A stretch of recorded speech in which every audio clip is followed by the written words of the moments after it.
Amy, welcome to Empower Pod. Thanks for having me. Of course. Guys, we've just had a crazy morning. I was late. I'm sorry. I'm so sorry. Amy thought the podcast was 11:30. It was 11. I was like, is she okay? And you've had to run here in Uggs as if you've not ran enough. I know. I mean, it's totally my fault. I'm surprised I didn't twist an ankle on route. They're platform Uggs as well. I know. That's a big Ugg to be running in. Oh my God. Should have put my trainers on. I know. Well, oh well. But the reason I've got you on the podcast is because you are just incredible. I can't get over what you've done. I know. It is a bit weird. It feels like a bit of a whirlwind, and it does feel like it kind of didn't happen.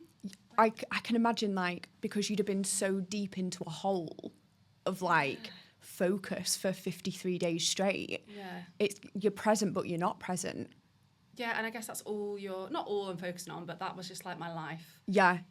For those almost 2 months, and then just thrown back into reality, and I'm like, what do I do now? What's going on? So, for anyone that doesn't know, what have you just done? So I have just ran 53k every day for 53 days. So 2,809k. Oh my goodness. Yeah. And talk us through, I kind of want to know at first, like, what the thought process was behind doing it. I know that's not your first ultra thing that you've done before, but what was like I'm going to run 53k? Like, where did 53 come from? Yeah, good question. Everyone always asks why 53? Why 53? So 10 years ago this year, I ran 53 marathons in 53 days. So at that time, it was a world record. So current record for men was 52, female was 17. So the original aim was just I wanted to run around the country, like do all the capitals of England, which was 51. And then the more research I was doing at that time, like my friends were helping me, and one friend was like, well, you do know the current record's 52. So she was like, if you're going to be trying to do 51, you may as well add another 2. So that's where, the original run come from. And then for the anniversary this year, I wanted to do something, I don't know if you'd call it to celebrate. I've celebrated. I was like, what can I do with this year? And I really like the theme of 53. I was like, we do 53 ultras. 53 ultras. Yeah. I can't even comprehend it. And I do want to get into the full details of that, but I kind of want to cast back to where this all started, like as in you even getting into running, you then going from doing a 5k to doing ultra marathons. Do you remember your first run that you ever did? Yeah, I do actually. I talk about it quite a lot, so it was really funny. I was not into sport at all at school. In fact, I hated it. And actually, when I did 53 first time, I went back to my old school to do a run with the kids. And my teacher said on BBC, on an interview, she was like, Amy wasn't particularly very good or sporty at school. I was like, she wasn't good. Thanks. Oh God, I lost my train of thought now. So I, early on, like probably I was about 15 at school, I started struggling with an eating disorder, and that's something that I've never really spoken about publicly up until now. And just started, so I basically, when I went to college, started putting on weight, started to had no confidence at all. And I wanted to get into fitness. I knew I needed to make a change, but I didn't know what to do. So I was like, I've never been to a gym before, never been part of a team at school or anything. I was like, what can I do? So that's where running came in, because I was like, right, I can get up really early in the morning, no one will be awake, no one will see me, I can go for a run, go from there. So my first ever run, I was wearing a Gap fleece. Gorgeous. Jeggings, basically, and some gold Velcro trainers from Matalan. Wow. Mortified. Power move. Yeah, that's what I wore. And I ran. I probably didn't even run half a mile. I remember the tree that I ran to. So ran back, and I was absolutely knackered. And that was my first ever run. And I don't know why, from that first run, just loved the feeling of it. And I've never really had that before. I was like, oh my God. And that's so interesting as well, because a lot of people try running for the first time and they're like, whoa, never again. I'm not. I remember I did couch to 5k when I was maybe 14. And I was like, oh, no, this is not for me. And that's so interesting that you're there in, as well, with all the gear that everyone has these days. You actually were just in your jeggings and your gold laced trainers, and you were like, this is for me. Don't get me wrong, the first run obviously I hardly ran, and then I just started to build it up. So I started doing once a week, twice a week, 3 times, and then just started to notice that I was improving, and then everything else was improving with it. My confidence, I was feeling better, I looked better. And then it all went from there. I remember though, so my first run, like race, I went from nothing to a marathon. So I'm definitely an all or nothing kind of person. Yeah. So yeah. And what was that like training for your first marathon? Was that like something you did quite quickly, or like did you sort of like go on a few runs and think, I'm going to do a marathon? So I guess my running like journey started, I think I was about, I was at college, so like 17. And then I was actually living in LA at the time. So I did the LA Marathon. Oh, wow.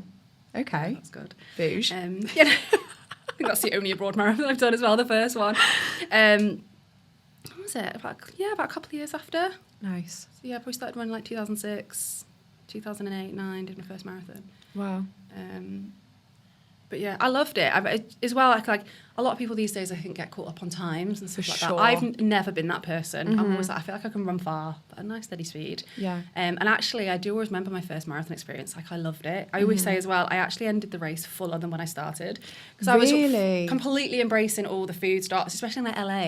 You go through like Chinatown, they're giving out like prawn crackers. Stunning. And, like, little Mexico, you've got like tacos. And I was just like enjoying the experience and taking it all. Yeah. I feel like at the moment as well, there's such this sort of like narrative of like, you've got to be the best at what you do. And like, you've got to go out as fast as you can. Like you say, caught up in pacing, caught up in times. Yeah. People being like, that's a crap time, that's a good time. And it's kind of like, it takes the fun out of it. Like the life is kind of sucked out of it because you think, oh, this is going to be really embarrassing if I don't do as well as I'd like to. So I like that when you started, it was more just about you doing it for yourself and like accomplishing something. I've never heard someone finish a marathon and say they felt better. Fuller. I've like never heard that. Yeah, I'm quite big on finding your reason because I say that a lot when people ask for tips and advice and stuff on running. I'm like, just find why you're doing it. Because some people run because it's their only spare hour of the week or it's their only time to go running with a friend and they catch up and they go at a nice steady pace. Some people like to do a park run. Some people train for time and speed, and that's fine. But I think sometimes you can get, like I say, fall into the trap of, oh my God, I need to beat my time. I need to get a certain speed, or it's too embarrassing to put it on Strava. Yeah. Which I'm like, just enjoy it. Most people don't run. So even if you get running and you're out there, like, amazing. Yeah, because isn't it like only 1% of the world does a marathon or something crazy like that? So it's like you're already in such an incredible, like, minority of people, regardless of what your time is and regardless of how you do it. So, and I don't want to obviously go into it if you like whatever you're not comfortable talking about, don't go into it too much if you don't want to, but just in terms with managing your eating disorder, was that after your running journey began or was that before? So it was before. Okay. Yeah, I actually think as well, like looking back, I was better when I did 53 the first time. So like I probably started when I was like 15 and then I was like recovered I was about 21. Wow, okay. Yeah. Like completely. So I did 53. But even looking back, I think when I started running, I think I was running from something. Yeah. Whereas almost now I kind of want to use it, like running to help, to use my story to help. So when I did it this time, I was actually petrified to open up because even like a lot of my friends didn't know. And I sent them all a message beforehand just like, this is my story, like this is what's happened. And they're like, oh my God, like I had no idea. Obviously some people did. But the amount of messages I've had since opening up has been amazing. Like I think I posted my video on Instagram, just telling my story and telling what I was doing 53, and then the day after the charity had already had one referral from that video. So I was like, do you know what? Yeah. Amazing. Like if I could just help one person, I'd be happy, and I did. So 100%, and that's so incredible that you have opened up about it, even though I can imagine it can have been really hard and felt really vulnerable to talk about that. Like you say, if your closest people don't even really know that's going on. I think as well, it's hard. Like day one, when I started the challenge in Chester, we had the banner up and stuff, and a guy came past and was chatting to us about what I was doing and asked about the charity, and I said I was running for Big Moose, a mental health charity, and he's like, oh, so in front of everyone that I was with, he's like, oh, so I'm guessing you've got a personal story and a reason why you're running for them.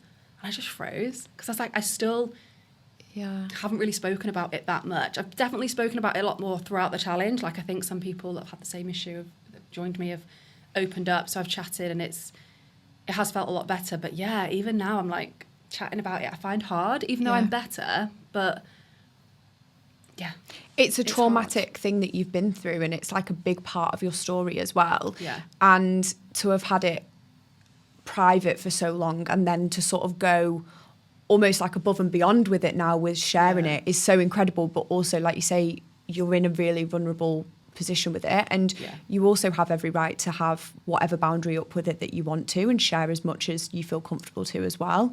So it's a difficult one to manage and synergize. But how did you find like synergizing, dealing with that, and also beginning a running journey as well? Was that quite difficult at the time? Like, yeah, I think because it was so long ago as well. It's hard to remember like the process, but I think it took a long time. But I think because I started to get more into, so basically I left school and then I went to do fashion design, completely different. I did fashion buying. Did you? So completely different. And then obviously things are going on. I started to get into fitness and then just fell more and more in love with it. So I was reading more, I was educating myself. I was learning that I actually needed fuel, like how important it was to fuel your body for training. So I think it just took a long time to start learning and realising that actually... Like it saved you more than anything else, because it's like you're thinking, well, I actually want to get really good at this, and to get really good at this I need to have X, Y and Z in place in terms of nutrition and whatever. And I just think that's incredible, that, and thank you for sharing that as well, because like there's more people, as you've probably realised over this time, that need that. So it's amazing. And so moving into your 53 kilometres, I keep going 53 kilometres in 53 days, and I'm like, that is not what she's done. That's like a challenge I'd do. So my best friend was with me on the bike, for some of the challenge, and she was telling people, and she did the same. She's like, she's running 53, because we had like a sign and people reading it, and she's like, she's running 53k in 53 days. And we're like, hang on, it's like a k a day. I'm like, no. That's not as impressive.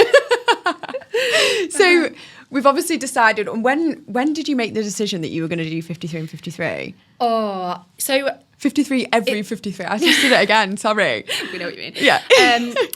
It's been an idea I've had for quite a while, and I'm just trying to figure out how to manage it. And because we've just been really busy at work, I've just opened another studio that we've renovated all ourselves. That's another story. I walked past the studio the other day. We were shopping at the new one. Mumso? Yes. And I was like, oh my God, that's Amy's new studio. So, yeah, it's been an idea in the lead up, like the last year or two, to do something for the 10-year anniversary. And I was just trying to plan it. And then I went through spells of not even thinking about it. And I was like, even quite close to it, I was like, can I even do this? Because I've got a 3-year-old business and I didn't want to be away from her.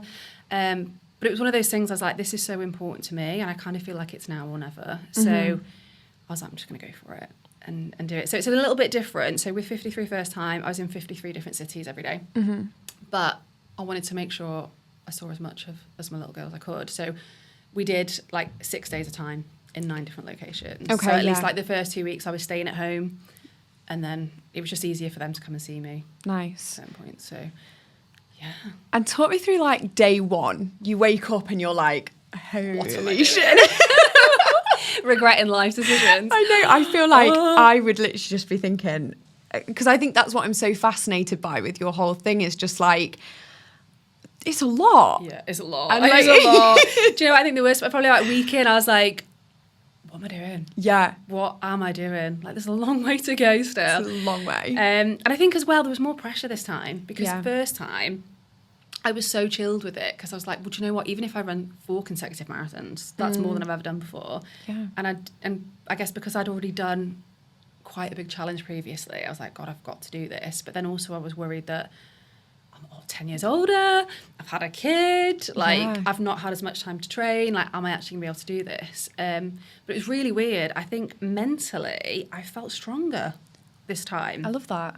So I just maybe like another 10 years worth of life experience has just helped me. And with business, that's hard. A kid is hard. So yeah, I was quite surprised at that. Like physically it was tough, and don't get me wrong, there was a lot of hard and bad days, but yeah, I was quite surprised actually at how mentally like strong I felt. That's amazing. Like, because I feel like with ultra running it really is, I mean, don't get me wrong, I've never gone that far, but mental though. It's more mental than anything, isn't it? Because is there elements where you will walk a little bit, and like, so it's sort of more just covering that distance in any way that you feel you can? Yeah, 100%. I always say that as well. if I used to teach at Barry's, my clients sort of still talk about it. I was always like, it's 80% mental, 20% physical. Yeah. So sometimes, like, to be honest, I would try and run more than not, just because the sooner you get it done, the more recovery time you have. But yeah, so I can definitely stop, and I was stopping to fuel. So because also I was having to think long term, it wasn't just about day one, day two. It was like, if I don't eat right today, it'll be tomorrow, the next day that takes on a knock-on effect. Like, you're technically carb loading every day for 53 days. Yeah. So that's what I mean. I was making sure I was actually having to stop for lunch because I needed, like, if I was just going to do, not just, but if I was doing like one day of 53, it'd be easy to obviously go a bit faster, power through, but then I was having to think. But even still, so like, even the last week I was making some mistakes of, because you'll feel good one day and you're like, I don't need as many stops, I'm fine, not eat as much. And you don't feel as hungry, so you're not taking those little breaks. But actually then the day after you're like, shit. Yeah, like, I've made that mistake again. I should know now that you kind of have to force feed yourself even when you don't want to. And did you have a team that was with you that was making you stop, or was it just you, friends, whoever could show up? Yeah, I just had one person for support every day. So it was just me. God. And it was really nice, actually. All the team, everyone that had supported me were females. I love that. Girl gang, which was good. Yeah, so normally it was just a different location. So Manchester, one person. Back home, one person, like Oswestry, one person. So they just joined me as and when for like a few days. Oh, that's good. And they were cycling? So my best friend was cycling. Everyone was a bit different. Like some people, like Jen, who was with me in Liverpool, she was there as support, but she ended up running so much of it. I think she ended up doing the whole day one day. Oh my God, wow. She's like, I just feel like I've got to run with you. So she'd be like, they'd go and get me food and stuff. Yeah. And things like that. So, yeah. Oh my God. And so talk me through, not to be on a negative bias, but do you remember a day where you were like, this, I'm done? Yeah. Do you know what? And I was really surprised. The worst day was day 50. And I was like, because I was here, I thought I would just be on the home straight and be buzzing. Yeah. But I don't know if you remember the day. We had really bad hail. It was like hail, rain. It was just vile, and it was just not the one. I seem to remember an awful downpour in Manchester, and it was like, I thought the end of the world was happening. Yeah, it was terrible. Yeah, okay. And you were out there. I was in the woods. I was under this tree, and it was belting it down. And this woman was like walking a dog at the top, and she's like, "Are you okay down there?" I was crying at this. I was like, "Yeah, I'm fine." And she was like, "Have you got far to go?" And she's like, "Do you want a lift?" I was like, "Oh my God, you have no idea how much I want to say yes." Yeah. I was like, "I'm fine." She was like, "Have you got far there?" I was like, 8 miles. She was like, "Oh God, are you sure?" And I was like, "No, don't worry." It was just awful. And I genuinely thought, I just want to go home and stop. Yeah. Like, today could be the day. That can be it, but you're so close. Exactly. I was like, I can't quit now. No. And that was, definitely the hardest day. Oh God, I can literally imagine, because I don't like being out in light rain, let alone that. This challenge definitely highlighted that I'm now a fair weather runner. You are, 100%. I was really lucky. Like, I think I was running away from the rain the whole summer. So I only had, until I got back to Manchester, obviously. Typical. One morning of rain and one afternoon the whole time. The rest was like glorious sunshine. That is actually extremely lucky with the summer we've had as well. Yeah. Because it has been grim. But then even on the flip side, so when I was in Cambridge, it was 37 degrees. Oh. It was the hottest day of the year, hottest city of the UK apparently. I think in Manchester it's like 15 degrees, and in Cambridge it was like 37. Oh God. So there was some actual like really hot days, but then on the flip side, when I got back to Manchester and had that hail, I was like, give me the heat. I'll take the heat any day. How do you deal with that though? Because obviously, like, we don't live in a hot climate at all. So like, how does I'm like fascinated by how your body's like adapted to all these different scenarios day in, day out. Honestly, it was actually a real struggle, because it was so strange. The day I started was the day, like, we had really hot weather. It was like 26, but we'd gone from, because we had a crap summer, didn't we? Awful. Went from cold to boiling hot. Yeah. And then I remember the first 2 weeks, I was actually really struggling with my nutrition and struggling to eat. I think what I was going through anyway, so my body was like, what on earth's going on? And because it was so hot, I just felt sick. I didn't feel like I wanted anything. So it did take quite a while to get used to. And then even like, I'd be eating my meals at night, and you just don't feel, which is unlike me, like, you don't feel like anything. Yeah. And everything was just like effort to eat. I feel like when you do a form of race, or, I mean, I've never done the mileage you've done at all, but like after my half marathon, which sounds absolutely pathetic, No, by the way. no, don't say that. But I just couldn't eat. Like I had no appetite at all. Yeah. So then you're doing that every single day.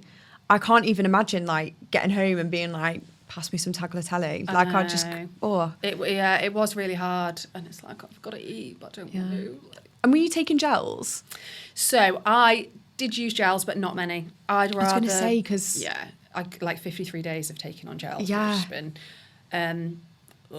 so, not good. Trip to the dentist immediately. Yeah. I've not got it in, but I've had Invisalign as well. So I didn't know that it actually... I think it was kind of good for me because it was making me eat proper food more and actually have to make the effort to take it out 100%. And try and eat more. But yeah, I was definitely trying to like fuel through food more than gels and stuff like that. Yeah. Electrolytes I was having. And honestly, the hot days, I think I was going through like a bottle of water every 20 minutes. Yeah. Which was good. I was hydrating well, but fuel did find it a bit harder. Yeah. And honestly now, the amount of pastries I've eaten. As you should. But it's like a thing now. I keep getting pan of chocolates and I was like, I need to just stop. That's your brain. Stop eating these. Not at all. There is nothing better than a pan of chocolate where, you know, like the edges, they feel maybe like a little bit tougher. And then as you get into the middle, it gets like really dough. soft and doughy and the chocolate's melted.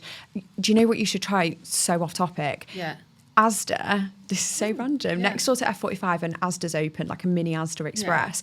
And they do croissants with chocolate in. They are the best thing I've ever eaten in my life. Like, I don't know what the chef's been doing up there, but... Chef's kiss. Chef's kiss. Unbelievable. Well, I wouldn't normally pick a pastry, to be honest. I don't know, I just wouldn't, like, that wouldn't be my go-to, but now it is. Yeah. Cinnamon bun.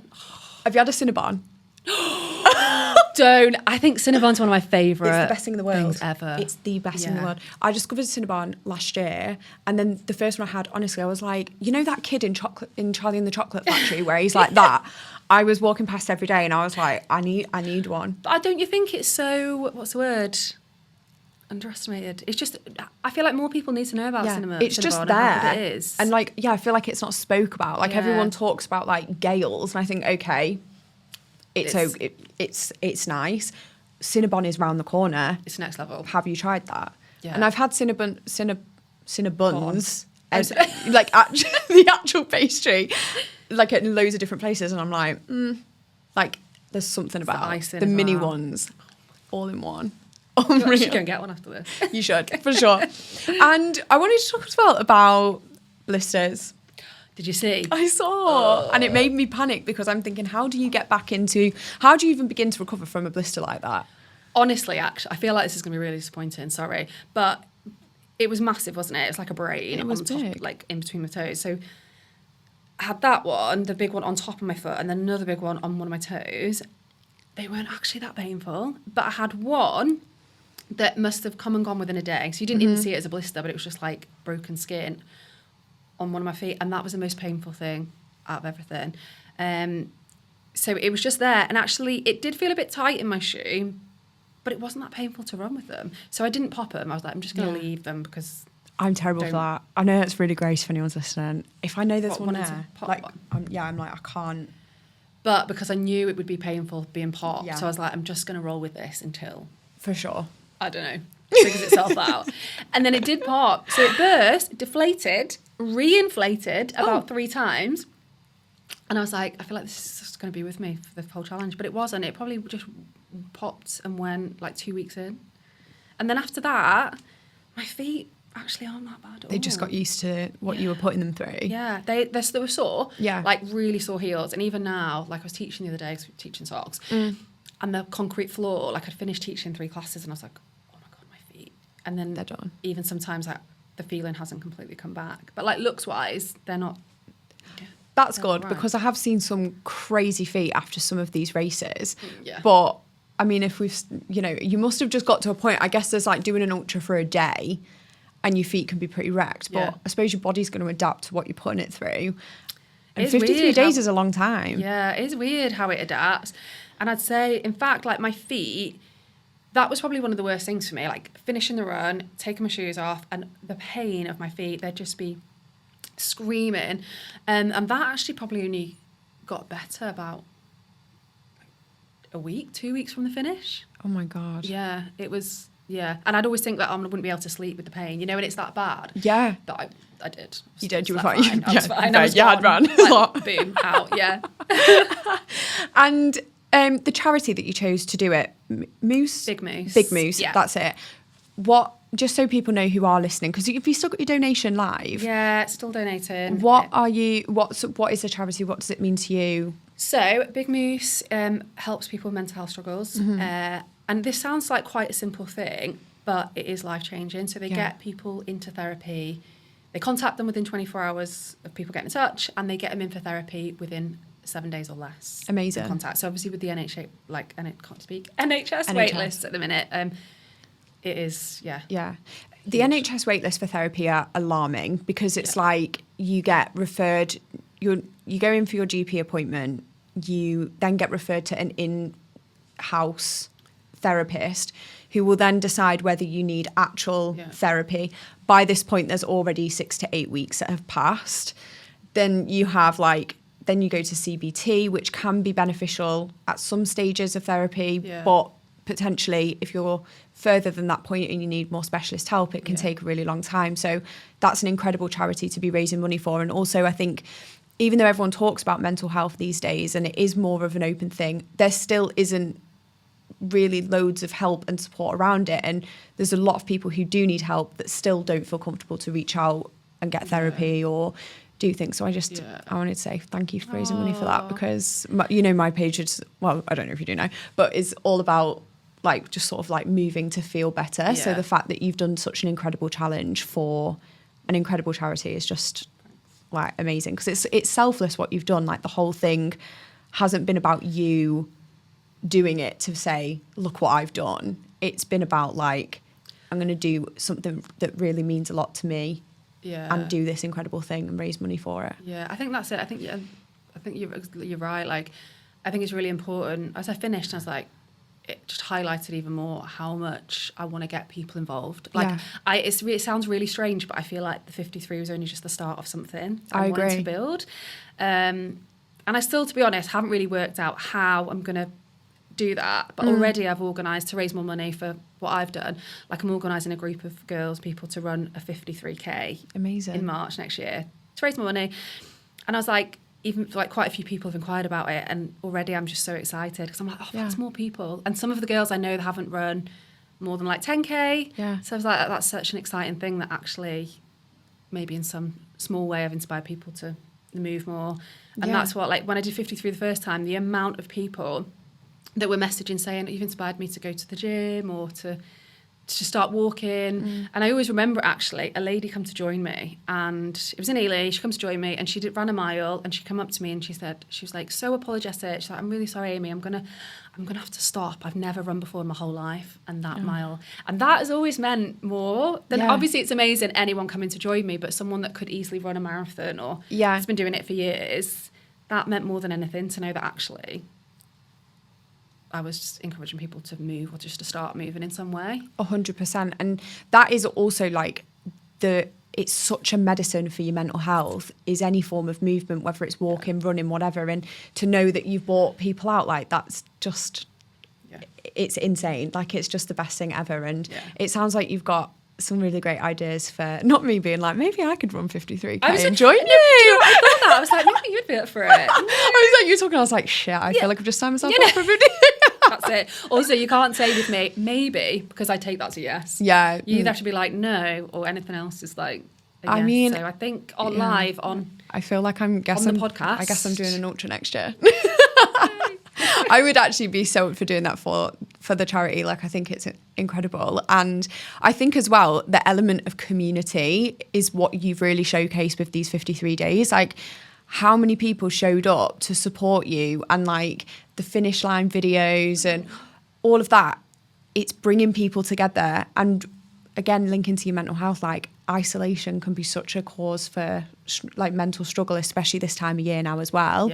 To have people having something they felt like they were showing up for, and they're I'm there to support Amy, but actually they're meeting people, and 100%. It's amazing. And the amount of people that had never I don't know how many times someone had said during the 53 days, this is the furthest I've ever run before. Oh my God, this is the furthest. I was hearing it loads. Yeah. Even like my best friend ran a half marathon. Amazing. She's never run anything near that before. And she was chuffed with it, you know, so pleased with herself. And I was like, that's really nice. I think it's just incredible. Like, honestly, it makes me emotional. I was watching your finish line video. I was like, oh.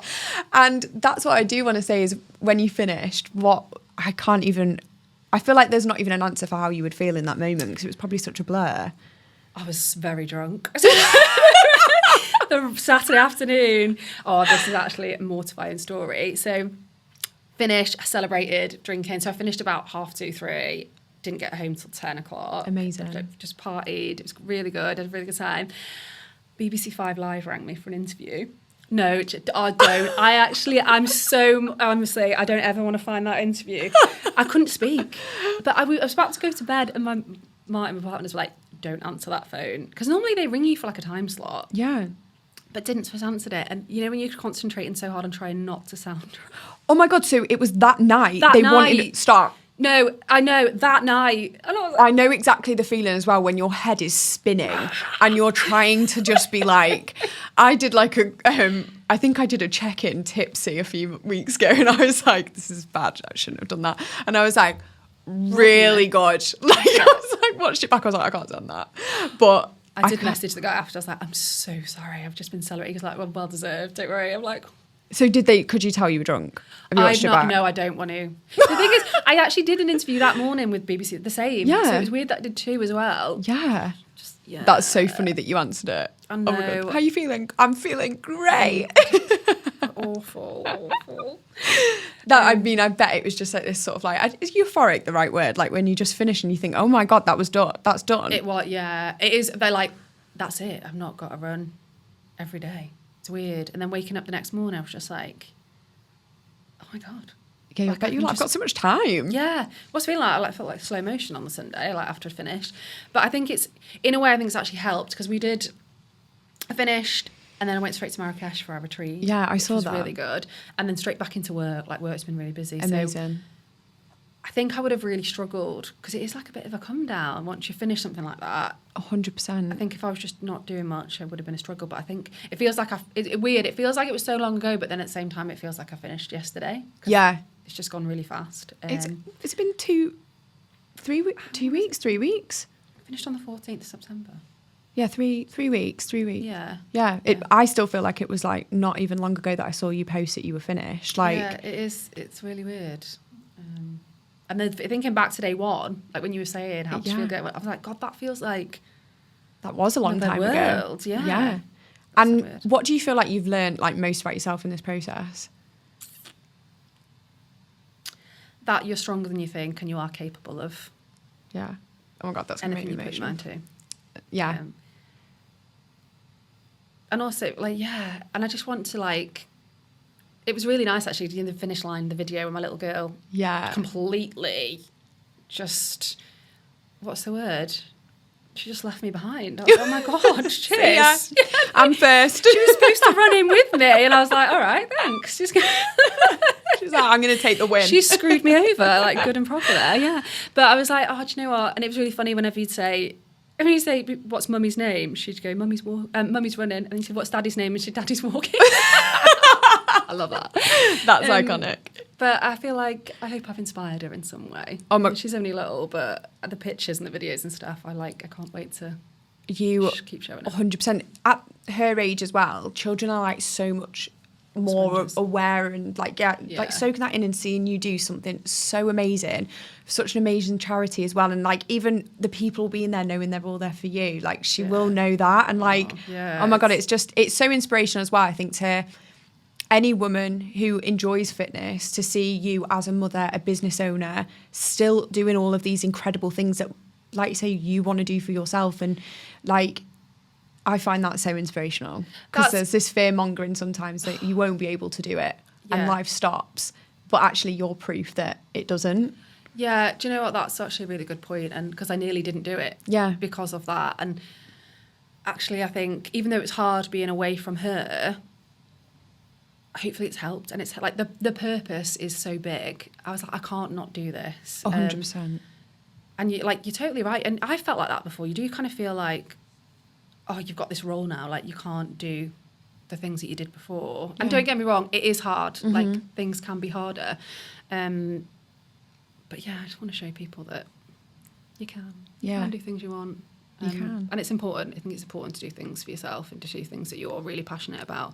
I completely agree. Like maintaining that individuality, like you are a mum, but you are also Amy. And like that's really important to do. And what you do as well, because you do such amazing things, it only feeds into you being like an inspirational mother and a great mother as well. And like taking that time for you to achieve something like this is actually helpful to everyone around you. Yeah, I think I do want to see, like, I want her to see me work hard and do these things. So then when she's older, she knows to do it too. Yeah. And speaking of working hard, because you are the owner of Sculpting House Pilates, which is the best Pilates studio in Manchester. Say it louder for the people in the back. It is the best. I went to an event there. But it looked fantastic. Was it look fantastic? Was it Vava Verve? No, not Vava Verve. I was meant to go to that, but I was ill on that day. But I went to the Look Fantastic one literally like it was maybe over a year ago now. And it's the most gorgeous pink studio, photo opportunity in every corner of the studio as well. Not that is the intent, I'm sure, but it's just amazing. Taught me through synergising being an ultra runner, a mother, a business owner. You're opening up another branch of Sculpt. How's your brain? How's your brain doing? It's damaged. 53 seemed very easy compared to all this, to be honest, but I was on holiday. You were like, I just need a break. I'm going to do 53 and 52. I was practically on holiday, yeah. Left Martin with the dog and the kid. It's a lot. Yeah. It's hard. But then actually, do you know what? Running, when I was away for all that time, it's like it gave me such a clearer head. Yeah. Of the things that I want to do for the business and how I want to continue to grow it. And I think everything I do, to be fair, is community focused. It really is. The running, we've got a really good community at Sculpt, and that's something that I have actually worked really hard on and I'm really proud of. Like since we started in COVID, started on Zoom with like 2 people, and then it grew to like 10 and 50, and then opened the studio. And I think that's what sets us apart. Everyone is very welcoming and stuff. So I love that. But I think as well for me now it's trying to fit in things of how I can run the running along with Sculpt as well. So I had like a really small little run club that we used to do from there, and I want to start that back up again and combine it more, especially as well. Like we're actually thinking, probably shouldn't say this, but I'm thinking of creating a new program for people that do high rocks, marathons, like triathlons, because I don't think people realise how good Pilates is for that. Like I've had so many people in that have started Pilates because they've had injuries, and how much it's helped and how people do it to prevent injuries, and it's just such like a good addition. Yeah. When I had a physio appointment, actually, the exercises he gave me, I was like, this feels very familiar to a Pilates class I've done before. Yeah. And it does just it strengthens all, like, I mean, I don't know too much about Pilates, but it felt like the tiny little muscles that I wouldn't normally even know were there were being targeted and murdered all at once on that reformer bed. Yeah, 100%. And good for like your stabilizers, supports your joints, posture. Because a lot of times as well, like people with imbalances, that's how injuries will come in. So Pilates is really good for all that. Amazing. Everything's core focused. So your core is obviously like your powerhouse of your body. So strong core helps everything as well. So it's good. And when did you get into Pilates? So I've been in the fitness industry for, God, I feel like so old when I say this, like 18 years. Amazing. About 17, 18 years. And then went to uni to do physio. Stunning. Fun fact. But just did 2 years, and then actually 53 happened on year 3. So then work came from that. And then got into Pilates about 6 or 8 years ago, I think. So it's all kind of just been a... Nice, because Pilates has just blown up over the past few years, hasn't it, really? It's become like the it girl, like gym. Kardashians. It's the Kardashian vibe, like wag energy, but it also obviously has so many incredible benefits. And you opened up your studio. What was the decision to open up your own business? Do you know, I don't know. I always wanted a studio. When I started Pilates as well, it was a really weird thing. I was like, oh my God, this is what I want to do. Like I was doing PT before and teaching, but I was never really... I love fitness, but you know when you kind of like, I like it, but it's not my jam. Yeah. And when I started doing Pilates, I was like, This is my jam. this is my jam. Yeah.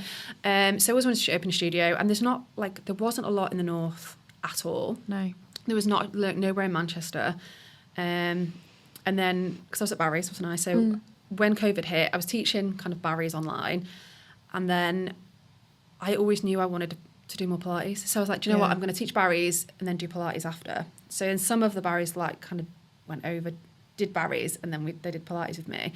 And then it just grew. And actually, when we came out of the first lockdown, I was pregnant and we lost a baby. And one of my friends was like, she knew I wanted to do it. And she's like, had a free space that I could use for a couple of months. She's like, why don't you just teach Pilates? Try it. I can have a couple of months here. And then if you want to obviously continue or go and find a space, you can. So that's what we did. Tried it and it went quite well. And I was like, do you know what? I'm just going to take the risk and go for it. And look how much it's paid off now.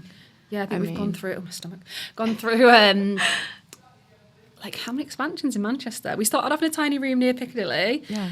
Then we moved into a slightly bigger room. Then we moved into where we are now. And then we had 4 times. And then we knocked through. So we've got double the space, so 2 studios in one. Yeah. I don't know that I've seen it since you've knocked through. I don't think you have. No, that event because that was recent, wasn't it? No. Well, it'd been nearly a year. Yeah, so that's November. Recent in terms of since I've been to a Pilates class, but it was an amazing studio when I walked in, so I can't even begin to imagine what it looks like now. I just remember there being like this huge apparatus in the back. And I was like, what the fuck is that? It looks a bit 50 Shades. Yeah. I thought, what goes on here? You see people come in for the first time, like, yeah, not sure about that one. This? But then I feel like it would really stretch me out quite nicely. And I'm like, actually, get me on that. It is, it's good. Yeah. It's really good. I think the thing with Pilates as well with Reformer, the machines look scarier than they are. I completely agree. So I think that's kind of why that's what people always say to us, the initial, like, oh, I'm scared or it looks scary. But they're not as bad as you. They're all right. And moving into Wilmslow now as well. So you're opening up another studio. So that's going to be 2 studios. Yeah. Run clubs, Ultra Mum, Mother. There's just like so many hats. I think it's just incredible. Oh, I don't know. No, it feels scary, but you just find ways to your timetable just adjusts to it, doesn't it? Yeah. I guess. And how's the Wilmslow renovation going? So we opened Stunning. Wilmslow May. The building was empty for 6 years, so it was just a bit of it took a lot more than we thought. So just me and my partner Martin were doing it up ourselves. So at the weekend, Mum was babysitting and we were there like scraping walls and painting. So actually there's still a bit that needs to be done in Wilmslow, but it's definitely getting there. And already like our clientele, we've got a really nice little group going on there too. So I think Wilmslow is the perfect place for a Reformer Pilates studio. Yeah. Like it is the vibes there. I originally actually wanted to open there. I lived in Wilmslow. So I wanted to open Wilmslow, like Cheshire first, and there was nothing in Wilmslow. But I think because I was at Barry's, I was in town all the time. I knew more people in Manchester than I did there. So I was like, naturally, probably easier. And I'm so glad it's worked out that way. Like there's so much going on in city centres. Like I think it was a good move. 100%. And then we're growing. We've actually got our first teacher training course starting tomorrow. So I'm trying to like. Oh, so you're doing like an academy side of it? Yeah, which is like my passion. So that's God. exciting. So, oh my God, you've got so much going on. Yeah, it's good. I'm obsessed. Well, thank you so much. Oh, thanks for having me. I should talk all day. Oh my God, I actually could. I'm literally sat here thinking like, we'll go I get feel like, on. Oh my God. My stomach is actually. I can't hear your stomach. It's not picking up on the mic. No, when my stomach rumbles in me, like I feel like it is the loudest noise in the world. And then like actually, no, everyone's like, "What are you on about?" Like I can't even hear your stomach. That's good. Yeah, don't worry.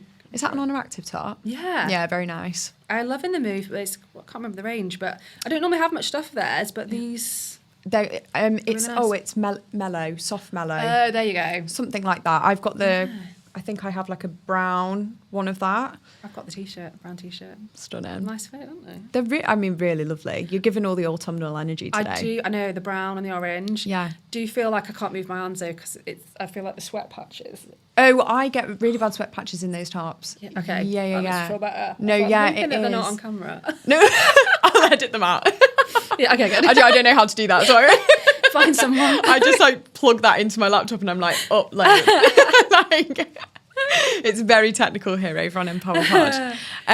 But yeah, for anyone that wants to find your socials, donate. I'll pop the donation link to Big Mace in the bio of this podcast. So if you guys do want to donate to basically congratulate Amy on the most incredible challenge ever, but also help out for a really great cause, then please do. And if you're interested in running an ultra marathon with me and Amy, sign up. My boyfriend's going to listen to this like, what are you on about?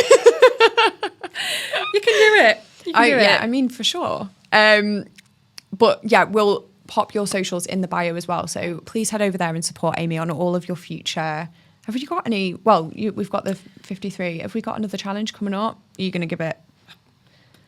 There'll be something. There'll be something. There'll be something. Are you one of those that's like, you've got to have one? Yeah. I'm quite looking forward to like having a winter of doing nothing. For sure. Like from now until Christmas. Chill out. Yeah. I can't sit still. Yeah. For 2 minutes. So. No, I'm the same. I'm always like, I could really do with a break. And then on the break, I'm like, I'm done. Yeah, I know. Yeah. I try not to be that way, but I just am. I've come to accept that. It's all right. You are who you are. That's it now, yeah. I know, it was when I did it, I think my mum, like my partner, everyone's like, oh, she goes again. Well, here she goes again, and you've done an amazing thing, and now it's done. Everyone's like, wow. Thanks. Incredible. Do you know what I mean? So thank you. I'm so proud of you. Oh, everyone in thanks. Manchester is. So yeah, thank you so much for coming on. Thanks. And yeah, see you in the next one, guys.